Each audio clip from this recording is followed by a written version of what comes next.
अच्छा आप एक बात बताओ, अनिरुद्धाचार्य महाराज जब प्रेमानंद महाराज के पास गए थे, प्रेमानंद महाराज जी को सुनते हो तुम? कभी भी आपको लगा उनकी बातों में कि उन्होंने कोई चमत्कार जैसी बात की हो? वो सत्य पर बात करते हैं ना, वो विज्ञान को भी मानते हैं, वो टेक्नोलॉजी को भी मानते हैं, वो कहते हैं कि आस्था रखिए। तो वो लोगों को गाइड करते हैं। तो अनिरुद्धाचार्य महाराज जब उनके पास में गए तो उन्होंने स्पेशली गाइड किया था उनको कि जिस बात को तुम नहीं जानते उसका उत्तर नहीं देना। अब कुछ लोग मेरे पास क्लिप भेज रहे हैं, कह रहे भैया आपने बात नहीं सुनी। अरे भैया मैंने पूरी बात सुनी है, तुमने पूरी बात नहीं सुनी। पहली बार में उन्होंने जवाब दिया था। पहली बार में जवाब क्या दिया था? पहली बार में जवाब दिया था उन्होंने वासुदेव। जब दोबारा सवाल पूछा गया तो नाम बदल दिया कन्हैया, और फिर गलती भी ना माने। बात धर्म की है ही नहीं। बात यह है कि आप मुझसे पूछे गांधी का जन्म कब हुआ था, गांधी जी का जन्म हम कहेंगे आपसे 3 अक्टूबर को हुआ भैया, तो आप कहोगे नहीं भैया आपसे गलती हुई है। या पहले हम आपको 2 अक्टूबर बता दें सही तारीख और फिर 3 अक्टूबर बता दें, फिर हम क्या कहेंगे? भैया हमको पता नहीं है। तो प्रेमानंद जी महाराज ने उनको यही समझाया कि जब कोई सवाल रहे ना पता हो तो मना कर दो। अब तुम मिसगाइड कर रहे हो लोगों को। 1 अगस्त पूरा समुंदर पी गए थे अंग्रेज, इसीलिए भाग गए इस देश से क्योंकि 15 अगस्त आ गए। अंग्रेजों ने कहा भागो, 15 अगस्त हैं। तो इस देश को आजाद कराने के लिए 6.5 लाख शहीदों का योगदान है। तो जब आप इस बात को कह देते हैं कि अंग्रेज 15 अगस्त से भाग गए, तो हम उन शहीदों को, उन क्रांतिकारियों को बहुत छोटा कर देते हैं। आप मुझे बता रहे हैं कि भैया ये तो संतों के पक्ष की बात नहीं है। संत समझते हो तुम किसको कहते हैं? संत उसको बोलते हैं इसका सत्य के साथ अंत हो जाए। प्रेमानंद महाराज सत्य की बात करने वाले व्यक्ति, हर किसी को आप संत बना लेंगे तो फिर कैसे बात बनेगी? आपके पास कोई पैमाना है क्या तय करने का? और फिर सबकी अपनी अभिव्यक्ति है। ऐसा मत करिए ना जैसा प्रदेश में किया जा रहा है। एक टीचर को गिरफ्तार कर लिया गया, पहले तो अभिव्यक्ति थी सबके पास में। भगत सिंह जी ने अंग्रेजी राज में लिखा मैं नास्तिक क्यों हूं, उन्होंने प्रमाण दिया।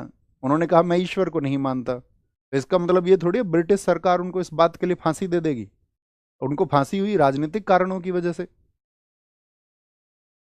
तो अभिव्यक्ति को रखिए, थोड़ा विचार करिए, सोचिए, समझिए, है ना। और नहीं समझोगे और नहीं सोचना चाहते हो तुम्हारी मर्जी है। दुनिया में सब व्यक्ति एक सही रास्ते पर नहीं चलते हैं। दुनिया में सारे लोग अच्छे नहीं हो सकते, इसकी कल्पना भी नहीं की जा सकती। और हम चाहे बेशक कितनी भी अच्छी बातें कर लें, वो कल्पना से परे की चीजें हैं, एकदम परे की।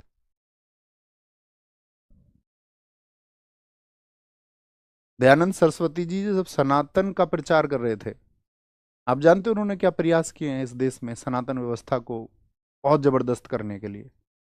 उन्होंने कहा था कि आपको झूठे चमत्कारों पर प्रहार करना होगा, झूठे चमत्कारों पर, तब आप एक देश बनाएंगे। अगर आप पॉलिटिशियंस के चक्कर में आकर के ये सोचने लगे ना कि नहीं सिर्फ देश जो है एक धर्म का होगा, तो मेरे दोस्त ये मूल्य गलत हैं। पाकिस्तान ने अपना देश धर्म के आधार पर ही बनाया। क्या पाकिस्तान के लोगों को खुशहाली मिली एक धर्म को केंद्रित कर करके बाकी धर्मों को नीचा करके? क्या मिला? अब सत्य की बात करने को कोई तैयार नहीं है। अब बोलेंगे भैया हमको तो इंजेक्टिव इस तरह से किया गया है।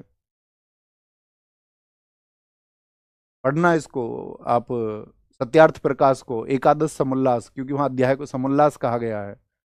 दयानंद सरस्वती जी ने कहा था आपका चमत्कार दिखाकर धर्म का प्रचार करना मूर्खता है। ईश्वर नियमबद्ध हैं और उनका जो कार्य होता है ना वो सदा कारण सिद्ध होता है। अब जिंदगी तो बीत गई इंस्टाग्राम चलाते हुए, तो पता कहाँ से चलेगा?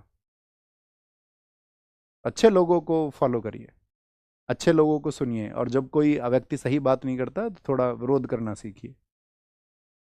यही शिक्षा है।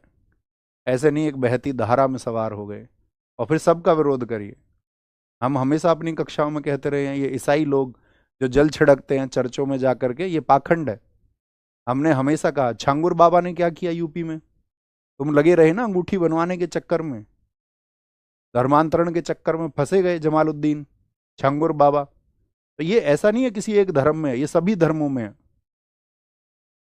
हर एक धर्म में इन लोगों का नेटवर्क है। कोई कोई तो मेरे पास मैसेज करता, कह रहा भैया तुम ध्यान से सुनो, अरे मैं ध्यान से सुन चुका मेरे भाई।